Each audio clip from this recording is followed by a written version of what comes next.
Welcome to a new episode of Full Stack Cast. In this podcast, we're going to take a closer look at the humans behind Full Stack Fest, our ever-growing roster of amazing speakers. Their talks inspire us by widening our perspective and deepening our knowledge. But behind each one's well-known technical expertise, there is an often lesser-known, well-rounded human with a wide range of interests and a unique life path.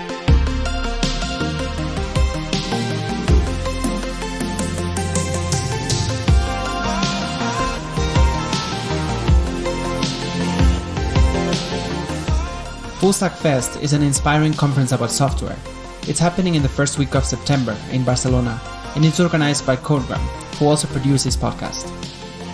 I'm your host, Chus, and today's guest is Paul Frazee. Paul is a long-time distributed systems enthusiast, and his love for the open web led him to build Beaker Browser.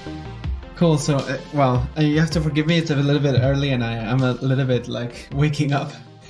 No worries, what time is it? 8 a.m. Oh yeah, that's very early to do a podcast. Yeah, my brain doesn't quite work yet.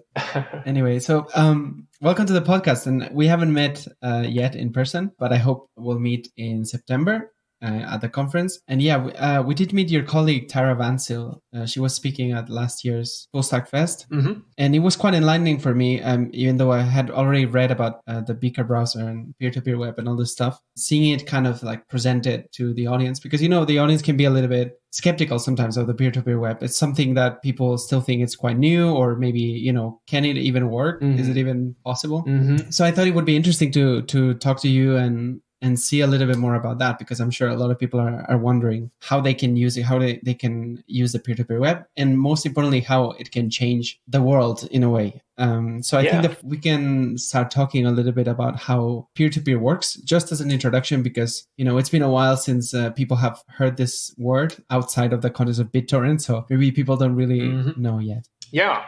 Well, and actually BitTorrent is a good thing to think about, because the technology that we are working with takes a lot of cues from BitTorrent. A lot of the same ideas of, really BitTorrent is a way to do hosting of any kind of data in a distributed way, where lots of people can get together and help keep a data set online. So it's almost like, they're all acting like one.com sort of collectively together. And we just applied those exact same ideas, but improved on the technology a little bit, made it possible for you to make changes to the data that's inside of the data set, and then really importantly, stuck it in a browser, so that rather than just using it to share files, we can go all the way to sharing entire websites, and then after that, building applications on top of it. And the way that I generally introduce this to people is, wouldn't it be great if we could have the web, but just talk directly to each other instead of having to go through these services like Facebook? The reason that kind of first got me interested is that it's kind of like the free software movement with Linux and stuff like that. I want to have an open system that's not this walled garden that's owned by somebody else. I want to be able to touch that code and take my data from one application to another. And I'm a programmer. I want to be able to hack on this stuff. So having it all locked up at Facebook, it seems like a total waste, because this is the coolest social system that I think you could ever have, this giant global technological system. Big network of people who all know how to code. Why aren't we letting everybody get into that source code and start making their own stuff? So that's the part of all this that gets me really excited, is that idea that more people can be contributing and we can be having kind of fun remixing and modifying these spaces, and then also making them respond better to the problems when they come up. Yeah, I think it reminds me a little bit of the early days of the web, where that's how it felt, at least. You can just host whatever website you want, and now it feels completely different. It feels like there's companies that let you do things in a certain way. Mm-hmm. Some of the questions that people might have are not too dissimilar to the ones that people had at the beginning. Like, if anyone can write a website, then wouldn't it be chaos? Like, wow, everyone will write their own thing and it will be crazy. Yeah. It's exactly how the web was intended to be, just like now. Yeah, it has changed. I mean, the early web was weird and a little bit crummy, but awesome. Lots of marquee and with blink tags and everything. Yeah, and I mean, that was fun. And it made sense what happened, like eventually people wanted to get things done, wanted to be able to connect with each other. And it was great what happened because it meant that we were able to start connecting with people and have things like Twitter feeds, which I love Twitter. I use it all the time. Things like Reddit, where you can get all this kind of amazing aggregation of content. These are all good things. But to make it work, we had to sort of put the whole system on rails and really limit how much creativity individual people could express. Yeah. So the first thing that I think we got to do is bring back a little bit of the weirdness and be totally cool with that. We're going to have people making websites again. And, the kind of the first interesting thing that peer-to-peer lets you do is you can make websites without setting up a server. You could just press a button and boom, you got a new website. You just start writing your HTML and CSS. So that's great. It just totally takes the friction out of it. And you don't have to be really tech savvy. And man, if you're a new programmer and you sit down and you want to make a website, like, okay, you got to learn HTML and CSS. And by the way, you ever hear of Linux? So here's Bash and here's how to set up your Docker. And right, like you got to do some ops. It's crazy. So this lets you just kind of cut out that whole server administration, the whole operation side of things, and just be like, no, just press the button inside your browser. You got a new website. Great, right? Straight to your HTML and CSS. I guess what a lot of people might be wondering is how does this work? Like, is it just magic? Like, why don't we have to learn like Kubernetes and Docker and all this stuff? Why don't we need AWS? Like, how can you just work around all of that? It looks like magic, right? Yeah. Well, so we took the part which is just the front end, okay? So just the HTML and the CSS, just the files that end up coming down to your computer, and we took that away from the server, right? So like all that back-end stuff that you use Kubernetes for, usually you need like Nginx or Apache, these pieces of software that run the server for you, and then you'll set up a database and you'll run application code up in the cloud. So we basically started things out by saying, okay, drop all that stuff that you normally run inside the server. We're just going to focus on having all the files that have the HTML and the JavaScript and the CSS. And that's the entire website. And that's why we're able to make this so much simpler, because we're just taking these static websites and shipping those around. And your home computer can do that. And then you use the peer-to-peer network to just send those files around. So again, it's just like how BitTorrent was, but now we've attached a browser on top of it. That's quite good, and actually kind of connects nicely with the recent trends about single page applications and stuff. Right. Basically, you just need to scale the backend and then send the files around. It's like a CDN by default with everything, right? Yeah, you could kind of think of the peer-to-peer network as a giant global CDN. That's really cool. Of course, that brings the question of, I've seen in your blog that you address this issue about availability in the sense of distributed systems. Yeah. It'll take a while for the technology to get humming. It's all pretty new, but once things are working really well, there's what will hopefully happen is that as long as there's somebody on the network that has a copy of the site, they can keep the thing online. So it's got a redundancy factor, which is pretty important. If a catastrophe happens, it would be really great if you would be able to find important information without having to connect to the global internet. Yeah, definitely. Actually, some people are a bit skeptical about, if you have servers, then it's kind of all the same. But if you just act as a server or have someone act as a server, I assume there's some kind of prevention from tampering so that people can know that your site is still the same as your site, even if it's served by someone else. So in the web right now, we ultimately are using IP addresses.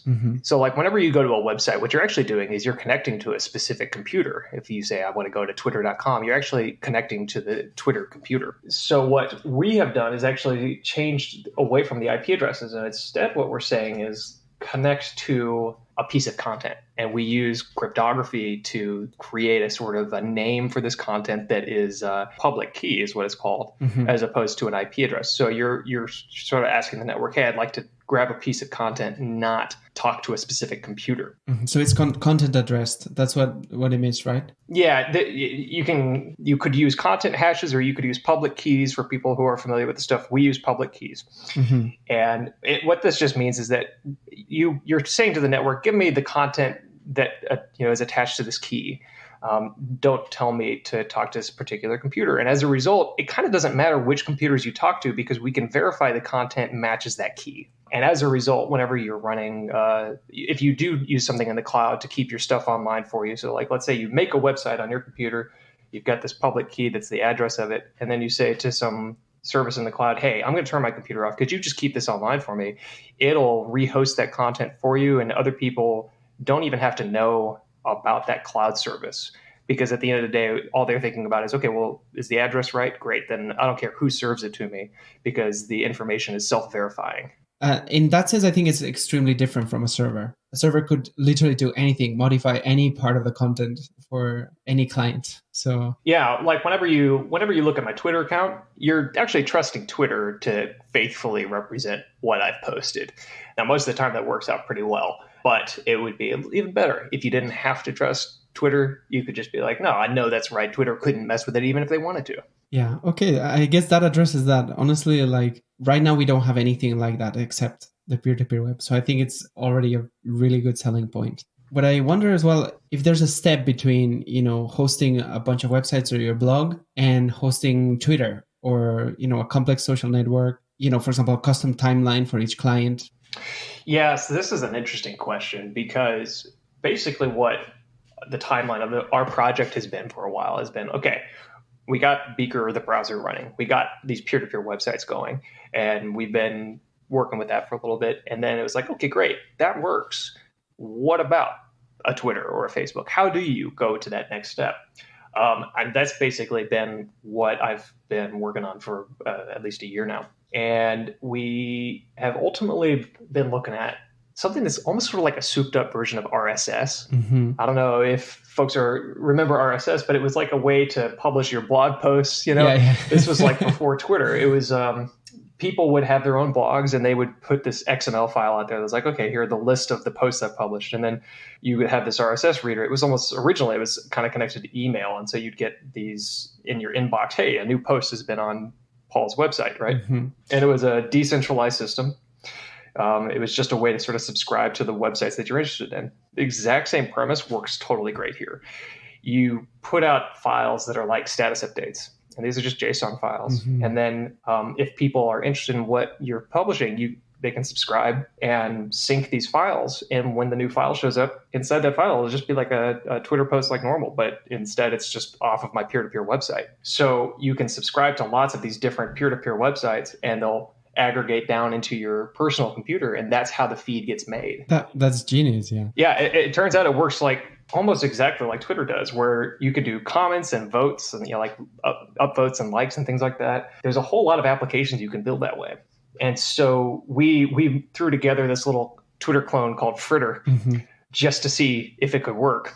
And it did, but we were limited by some of the tools we had. The browser doesn't come with a lot of good database tools. And so it was slow, and it had some problems where the database could get corrupted on you because of some bugs and Beaker and stuff like that. So I had to kind of step back and go like, okay, the core idea works, but now I need to get the tools working really well. Mm-hmm. And that's what I've been sort of heads down on for the past 4 months or so. And I think maybe in the next 2 months, we'll be able to like come back out again and be like, okay, here is a good Twitter clone. Here's one that you could actually use. I mean, the idea is solid, definitely. I just wonder, so the content, if you think of the people's content as a wall of posts, just JSON files, it makes sense, especially in the sense that they're immutable or just changeable by their own user, and then you just download their thing, right? Yeah. What about like likes and comments? Where do they live? Like if I comment on your post, does it live in my kind of world? So every person will have their own website, right? Mm-hmm. The way it'll work is whenever you first use Beaker, it'll just go ahead and mint a website for you, and that's your personal website. Mm-hmm. That's the one that you use to represent yourself. So if you go to somebody's tweet or whatever we want to call it, their post, and you want to make a comment, you write your comment and you publish that comment just like anything else. You just write that file onto your computer, onto your personal website. Now, the model will be very social in the sense that if I don't follow you, then I won't see it. Mm-hmm. So that means that what we'll end up doing is having to sort of have each person build this network of people that they follow, and that determines what content they see. Mm-hmm. And so it's an interesting change in how you expect things. Because like in Twitter, if anybody replies to you, you see the tweet, right? Yeah. But that's not necessarily the case here. Now we can do things where you like sort of crawl out multiple hops. So like I could see friends of friends replies, and my computer will just automatically go out and be like, okay, you follow Bob. Who does Bob follow? Let's pull down his replies too, so that if anybody that's friends with Bob, you'll see their replies too. So there's a way to kind of like grow the network out organically. Mm-hmm. But that's just how it's going to work. And I actually think it's an interesting opportunity, because one of the problems that we have right now online is randos showing up and saying abusive things to people. Yes. Or spreading misinformation. And so what happens now is that instead, you're only going to see people that have some kind of connection to you. Yeah. And you can go out and find the sources that you want to have in your life. And otherwise, you're not going to be getting hit with what could possibly be a bot, because you're working off of it's really a web of trust. Yeah, and whoever you have to have some kind of trust connection to them. That makes a lot of sense. It's a web of trust. Yeah. In a way that enables a whole lot of applications that are on the account of a lot of people, myself included, they are a little bit like failed. Like I would say, like I use Twitter all the time, but I know that there's a lot of kind of unsurmountable problems with it. Yeah. Yeah. And kind of there's no way out. It's just the way it is. But I think this could actually make Twitter possible, if that makes any sense. Yeah, right. I guess there's another side of applications that might not be so feasible or so possible. I'm not sure. But the ones that rely on a single truth that has to be replicated almost real time to everyone. It's, they're the struggles with the scale. Twitter can't go out there and verify everybody that signs up on their service, or they haven't been able to anyway. So you get these bots, and sometimes they want the bots, too. So, anyway, you have a lot of noise, and when Twitter is in charge of deciding what kind of tweets are allowed, it turns into a little bit of a sticky situation. It's like, well, who is Twitter to start telling us what's should be out here? Yeah. And if we're going to improve on this, we need to come up with a way to moderate without being afraid of the people doing the moderation. And this is a very direct sort of empowering users to do that for themselves. So how does that tie in with kind of the duality of censorship and data privacy? I understand that data privacy, I can see is still a problem, right? Once someone replicates your content, it's really hard to get it out there, right? To get it off the network. Get it off, right. It's an interesting challenge. At this stage, we're focusing on stuff that's meant to be public to begin with. Mm-hmm. We have some ideas about where we're going to take privacy, and that'll be a combination of making sites that are only accessible by people you trust. So you can do things where it's sort of like access control, where you say, okay, this is on the peer-to-peer network, but only the peers that I want to share this with can access it, right? Mm-hmm. So you could start with things like that. And you can use end-to-end encryption so that the data itself is encrypted and you protect the keys. After that, you end up in what's ultimately a social and a legal question, right? Yeah. Because there's no magical way to make other people's computers delete data. You can't do it. And we don't really run into this as much right now. It feels like we don't, because if Twitter deletes something, it seems to be gone. But the reality is people can cache that just the same. Yeah. So what we have to do is basically put in a thing where we say, look, that's deleted. I deleted that. And I think it's important that you respect what I'm asking you to do. I'm asking you to get rid of this information. Mm-hmm. And after that, it becomes a question of what are our legal systems going to say if they find, information that people have asked to be deleted. I'm thinking maybe because all content is kind of checked for tampering. Basically, it's kind of immutable. You could, if you add the delete flag, mm-hmm. it's impossible to remove the delete flag. So if most of the clients are honest, they will just honor that. So in a way, only the people who are actually looking for deleted things, mm-hmm. maybe it's not so easy for them to kind of share that or like pretend that it's not deleted. So it might not be a problem. Like, again, it's a web of trust. Mm-hmm. So I guess if everyone's honest, if the clients are honest, most of the people will see the right content, right? Yeah. And you're going to have to rely on that. But it's a challenging question. That's a really hard question that we're just going to have to grapple with as we go. Yeah, but as you say, it's exactly the same problem right now with the web, because I can download a website. Mm-hmm. I mean, the Internet Archive is literally that, right? It's like, yeah, right. So we already have that problem. Yeah. Well, and this is like whenever anybody who does services right now, a lot of programmers know if you accidentally commit a password into your repo, you got to change that password. I've done that. Yeah, right. Who hasn't? Yeah, I've done it too. That's time to change that password. There's not all there is to it. So it's the same thing. It's hard to come to terms with a big change, and I think this technology might fundamentally change how we think of the web, and it might come with its own set of new kind of points of view that you need to adopt, or like ways to build things. And maybe we haven't wrapped our head around it yet. Mm-hmm. The idea that the right to be forgotten might be impossible, that idea might just be the thing that we need to learn and kind of work around it in some other way. It's hard to predict when a platform is kind of at its beginning, right? Yeah. Well, and the thing to remember is that there's no silver bullet. There's no magical solution to anything. We have to be pretty humble about the fact that there are challenges no matter what. I think we can make things better with this kind of technology, but it's not going to make a perfect world. For me, what concerns me is that I'm afraid of a world where a company like Facebook starts to apply moderation in such a way that they're giving a positive impression of everything they do, right? Yeah. That's the kind of censorship that really worries me, is that they start to abuse their power as the central arbiter over everything to start to affect people's perceptions. And arguably that's already happening with the algorithms they use, right? So my concern is that kind of lack of transparency about what's happening or why I'm seeing information and what information I'm not seeing. Yeah.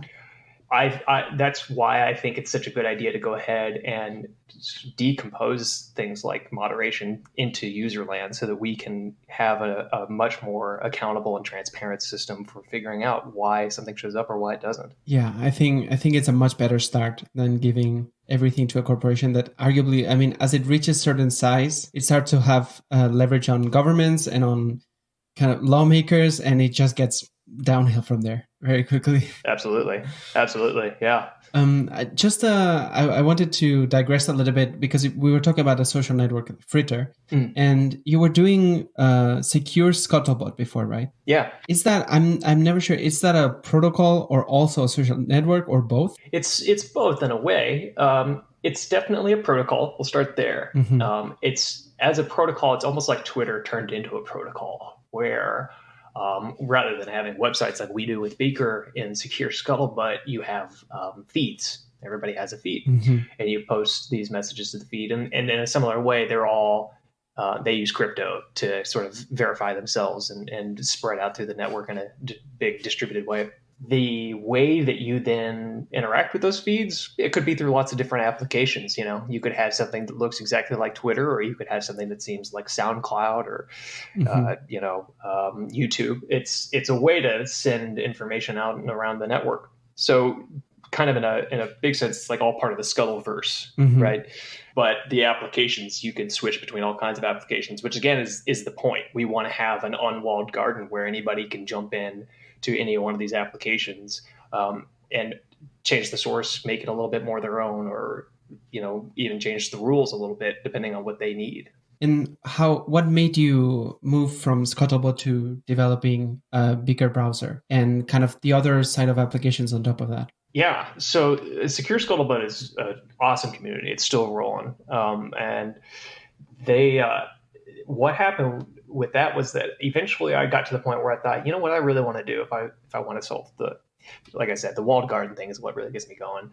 And so I was thinking, okay, well, if I'm going to do that, I just need to make a browser. If I'm trying to improve the web, that's where I should just go straight to it. And so luckily for me, Electron is this tool set that had really started to mature about the time that I was thinking this. And Electron is sort of a bunch of tools that wrap around Chrome and make it possible, basically, in my case, to make a Chrome fork as just one person or a small team. So that's why Beaker is even possible.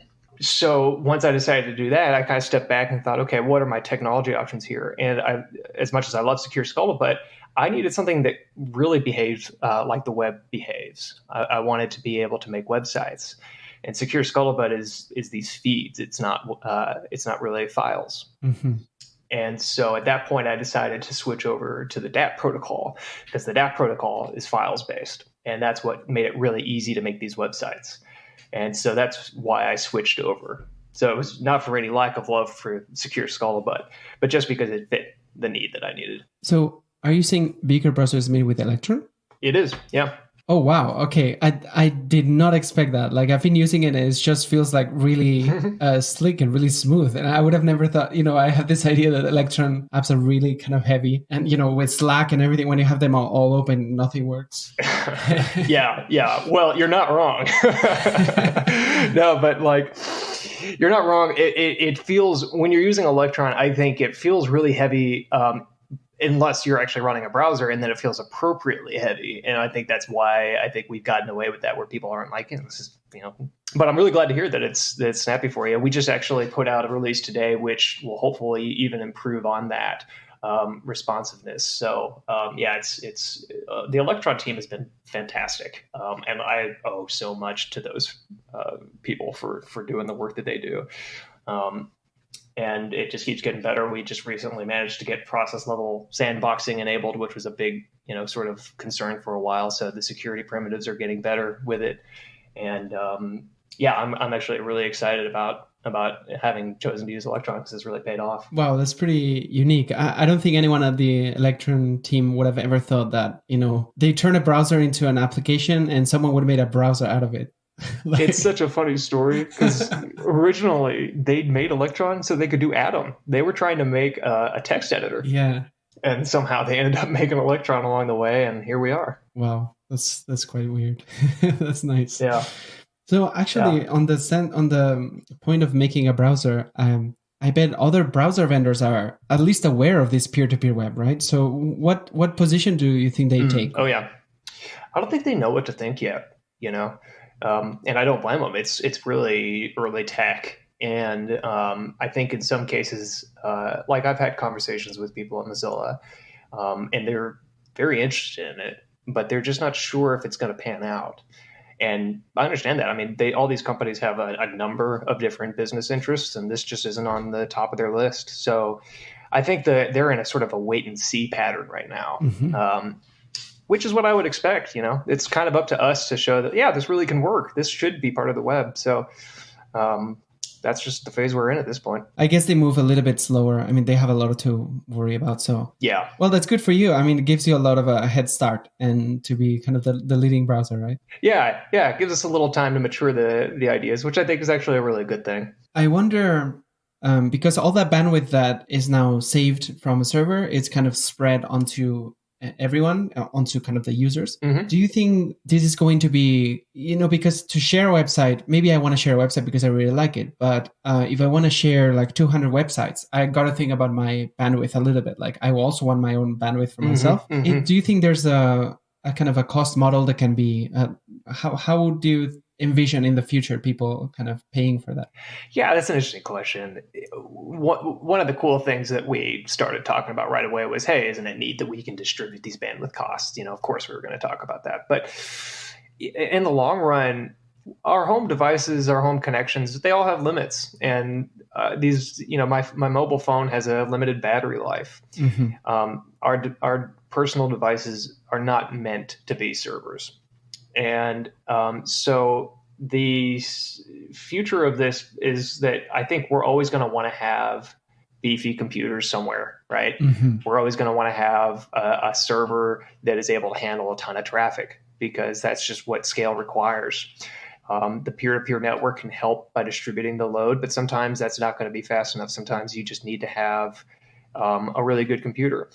So probably at first, I mean, what my dream would be that everybody has a server sitting in the corner at home mm-hmm. that is their cloud, right? How sweet would that be? Yeah. Because then you're totally in complete ownership of your data set and your presence online. Now, the trick with that is that nobody has a home server because there's never been a really good reason for the average person to have one. Mm-hmm. So I think what I'm hoping will happen is that there's going to be a period where we continue to rely on cloud services to keep giving us those big computers that can keep things running. Yeah. But then over time, people will be like, I could just get a home computer and do it all that way. And then when they make that decision, it'll just be a matter of just changing which thing they have configured, right? Yeah. Because that's the kind of agility the peer-to-peer system gives. You just say, okay, you know what? No, don't use the cloud server anymore. Use my home server now. And there you go. You're all set. Yeah, I guess that's not really far off. I mean, people are already putting computers in their homes at a pretty fast rate with the Internet of Things, like in your fridge and everywhere. So I'm sure they won't have a problem having all these devices act as servers. Actually, they're always connected and they're always powered. So why not? Oh, yeah. IoT is going to be, I think, actually really strongly connected to this in the long run, because if you ask me, one of the big limiting factors on IoT is that I would, love to have a light bulb that I can control with my phone, but I don't want the light bulb to contact some company off in the cloud, Yes. That's insane. And I think a lot of people feel that. Like, you don't have to be highly technical to be like, that's a little weird. Yeah.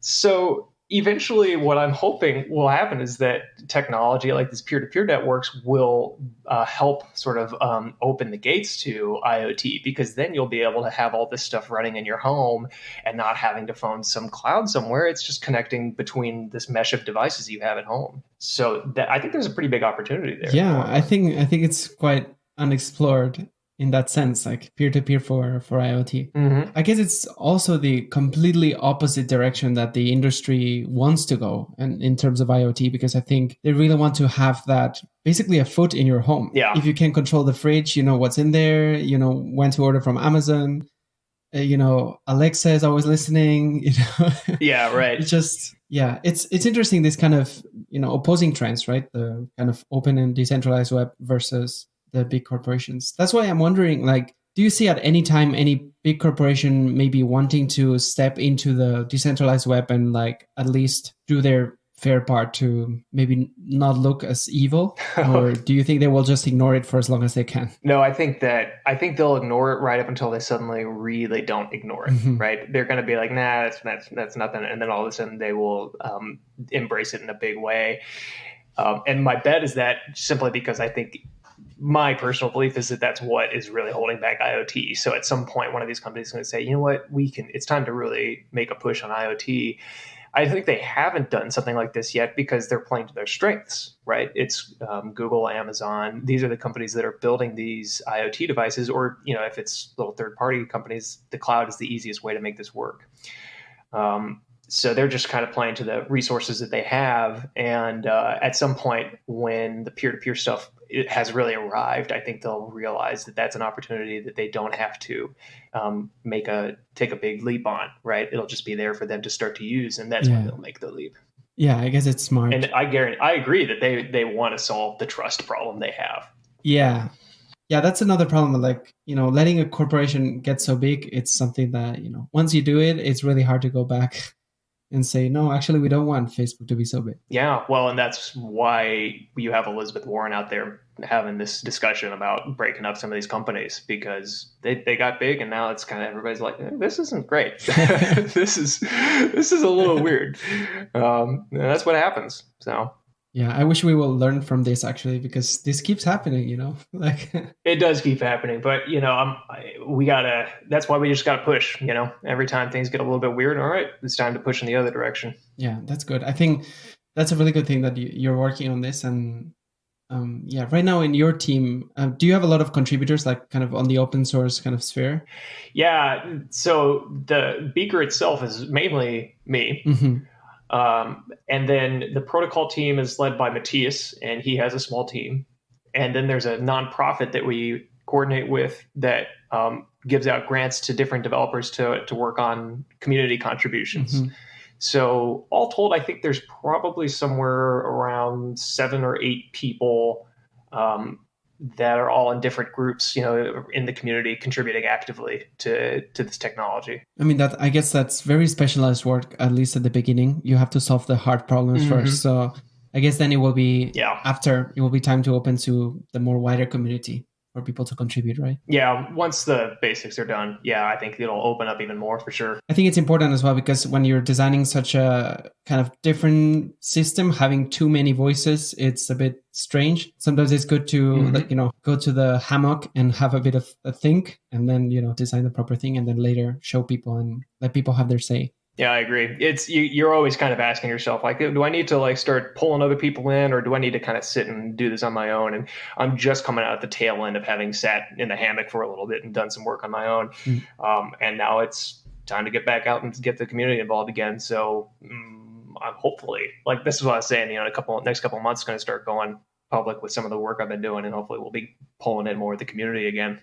That's really exciting. You also announced HyperSwarm kind of recently, and I guess this is kind of at a different level, like a little bit more technical, but I wonder if there's any other applications that can be built on that, and if you can explain a little bit what it is about. Okay, so I'm going to nerd out pretty hard on this thing. Yeah, definitely. So sorry if I lose anybody on this, but this is a really fun thing. So HyperSwarm is I'll throw out the technical term and then explain what it is. It's a DHT, which is basically a giant distributed table of information. The way that we use it is to arrange connections between people. And by having one of these things, this service for arranging connections between people, it's like a switchboard on a telephone network, right? Like I'm trying to call somebody and you connect me to their home line. In this case, I'm trying to get my mobile phone to talk to somebody's desktop across the world. So this thing is able to sort of operate autonomously without any one organization necessarily running it, which is good both for making sure that it's ownerless, right? It's everybody, it's public domain in a way, and it's also good for resilience, right? If one of the participants that keeps this thing running goes down, then there will be other people keeping it going. So there's a lot of benefits to doing it this way. One of the really cool things about this is that it does sort of a similar thing to what the whole DAT network does with peer-to-peer websites, in that you start to have keys, public keys again, to identify computers instead of IP addresses. So you asked, like, what could you do with that other than improving the DAT network? Now we're mainly working on this to improve the DAT network. But the interesting additional use case is that you can start to run services, just like web services now, off of this network, where you identify your service using this pub key. And what could possibly happen is we could get to a point where you deploy a service and you deploy it right out of your browser, where you just have a tab open and it's announced itself on HyperSwarm saying, hey, I've got this service. You can find me just to connect to this key. People can start contacting your computer directly. It'll run the JavaScript in your tab and you've got a little server going. Okay, so that's pretty handy. It's normally you have to get a whole server running, get an IP address and a domain name and something with AWS, but now you can just run it out of your browser. Yeah. But then because of this key address, what you could do is decide, okay, great, the service is running, but I'm getting more traffic than I want, and I don't want to have to keep my computer running. You could then just move it up into the cloud or onto a desktop that you have on your home device, a home network that will stay online. And just move the service over and not disrupt its operation at all. And so you can kind of start from it's just on my little laptop. And then once you're ready to move it off, you ship it over to somewhere else and you don't disrupt the operation of it anymore. And I think that's this may just be really exciting to nerds, but as a programmer, it's a really nice thought that I'd be able to just ship around my services and not have to think about it anymore. Started on my device. All right, I'm done with that. And so Matthias calls this progressive deployment, right? You start on your device and then you progress it up to the more powerful hosting system. Yeah. It's basically what developers do. They develop locally for a while, then they put it maybe on a staging server, their colleagues try it, and then finally they deploy. But It's a lot more work, right? Way more work, yeah, because every time you have to get some kind of configuration involved. Be like, all right, now it's at this address, now it's at that address. And it just makes a more flexible system. Yeah. Do you have any kind of project that, aside from the social network that you're building, that you think you want to try this kind of progressive deployment with, just to see if the workflow is kind of fits like a developer's needs? Oh man, this is one of those things that if I wasn't working on Beaker, I would be Yeah. working on this, because one of the things that's also happening right now is WebAssembly is coming along, WASM. Oh yeah. Yeah, and I think there's a really interesting opportunity to build a new sort of cloud system built on top of WASM as the container. So like instead of using Docker, you just use WASM. And then you could sort of, similar to like how the web platform has APIs built in, you would build into this cloud platform a bunch of APIs, and then you would be able to ship these services between these different containers. So you're creating like a universal cloud runtime in the same way that the web is a universal client-side runtime. Wow. Right? Wouldn't that be cool? Yeah. Yeah. I think there you just blew my mind right now. I think there are other companies that are working on this. Like right now, if I had to put down money, I think Cloudflare's getting into this. So watch what they're doing with service workers. But we'll see. I know I'm not the only person that's talking about this right now. So if I wasn't doing Beaker, you can bet that's what I'd be doing. Oh, I think you need to start doing a little bit more recruiting, because it can be that you're the only one working on this stuff. Well, hopefully what will happen is that other people will start doing that, and then maybe I can start to get that system integrated into Beaker, because then what you could have is have that same universal runtime work both in the browser and in the cloud. So again, you'd be able to ship these services from your home device to a server and not have to think about it. Yeah. And for an end user, there is a pretty neat use case. Let me throw this like example out. Suppose you have an event that you want people to RSVP to. That's a really good, simple use case. People would contact your little service that you run. And so like as an average person, you would go to the web page and be like, all right, start listening for these things. And then people would be able to send the RSVPs to your computer. And then you'd at some point be like, okay, that's good. I started the service, send it up to my cloud, and I'm done, right? You don't have to think about it, but you're able to instantiate entire web services as a layman, right? It's just a regular user. And it just seems like starting a program on your desktop. That's really cool. I really hope it's not too far away, especially for kind of the mainstream users. But, seeing how the web has evolved so quickly, actually, and everything has changed so quickly, I hope maybe in the next 5 years, I wish it comes a day where people wouldn't trust their social network to a corporation. They would trust maybe their banking system, but not their sensitive personal data. Yeah. Yeah. Well, one step at a time, but I think it's a good bet to make. There's a lot of it, like the web is still going strong. There are, even outside of the kind of decentralization projects, I think the web platform is making really great advancements every day. And so I think that I'm optimistic no matter what. I think there's a question that our audience might be asking themselves, especially if they're not too familiar with the peer-to-peer web, is why did you choose that or, these kind of protocols instead of blockchain? As everyone's talking about blockchain all the time and wanted to use it for everything. Yeah. Why doesn't it work for the peer-to-peer web? That's a good question. So I don't personally go in for blockchains right now. I have a lot of concern personally about the energy usage of proof of work. I think it is a really cool algorithm. Don't get me wrong. But man, I just can't get behind that. I can't get behind burning all that electricity. And I know there are people who have arguments as to why that's not that important, but I don't buy it. I think it's a questionable approach. So there's that. And the performance of it hasn't been that great either, to be honest. I mean, the number of transactions that system can run is not great. And the other thing is that what I'm trying to solve doesn't really require the blockchain tech. So it's like, then I'm just not going to use it. Yeah, I guess it's the other end of the spectrum where you want, a kind of a single source of truth, but it comes at a ridiculous cost in terms of energy. And like, I wonder what because the industry is pushing for blockchain a lot, probably without really knowing. It's just maybe another buzzword that people use to raise kind of seed rounds. But yeah, everyone's kind of betting on that for absolutely everything. And I hope that doesn't really, that doesn't eclipse the peer-to-peer web, the true decentralized web that it should work like without a blockchain. I'm glad that it's happening because I'm glad that I don't know what is going to be the right call at the end of the day. And it may turn out that somebody in the blockchain space really nails it. And, who knows? Ethereum is working hard on a proof of stake system. Maybe they'll figure out how to make that work. And then all the haters will have been totally wrong. Who knows? So I'm glad that is happening. That's not the bet that I wanted to make. It's a change. At least it's like trying to change it. Right? Mm-hmm. I'm not too concerned that we'll get crowded out by it. I mean, the period where blockchain hype was really intense was about a year, 2 years ago, and we did have a little bit of trouble breaking through at that point. But I'm not as concerned about that now. The hype cycle has died down a lot for blockchains at this point, so I don't feel like we're getting crowded out by that. Yeah, I don't think you will either. I mean, I guess like things like banks and stuff, they're still kind of betting hard on it, but they're out of kind of this problem space anyway, right?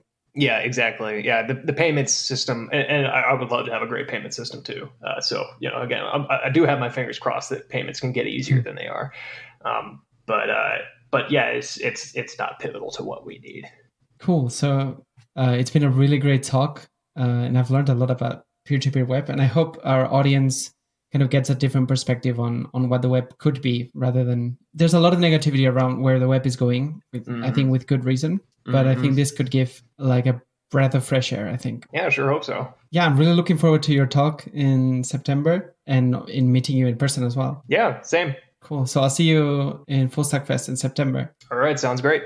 And to our listeners, I hope you've all enjoyed this episode. If you want to see Paul on stage and many other great speakers, you can go to fullstackfest.com.